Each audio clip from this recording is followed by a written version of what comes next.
দৈনিক কালবেলার ৩টা বছর শেষ করে ৪র্থ বর্ষে পদার্পণ, এটা শুনেই আমার কাছে খুব অবাক লাগছে। মনে হচ্ছে যেন কালবেলা সেদিনই প্রকাশিত হয়েছে।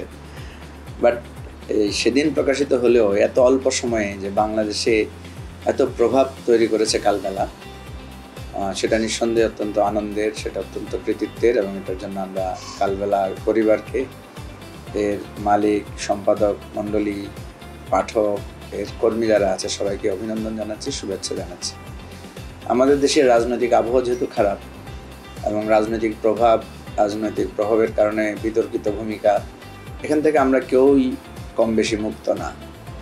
কালবেলা যেহেতু এমন একটা সময়ে এসেছিল, সময়টা ছিল খুবই খারাপ, খুবই প্রতিকূল, গণতন্ত্রের বিপক্ষে এবং ফ্যাসিবাদী একটা শাসন ব্যবস্থার বিস্তার ঘটেছে সেই সময়টাতে।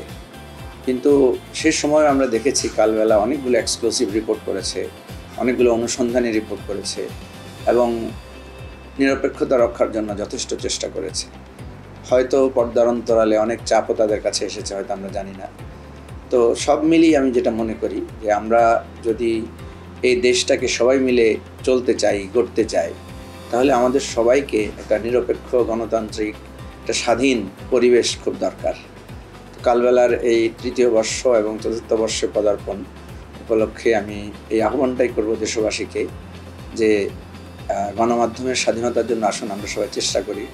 গণমাধ্যমের বন্ধুদেরকে বলবো যে কোনো প্রতিকূলতা মাড়িয়ে একটা সত্য এবং সুন্দরের পরিবেশ সৃষ্টির জন্য আমাদের সবাইকেই কাজ করতে হবে। আমরা সবাই মিলেমিশে কাজ করব এবং ভুল ত্রুটি সংশোধন করে, ত্রুটি বিচ্যুত হলে সেখান থেকে সরে এসে শুদ্ধতার পথে চলব।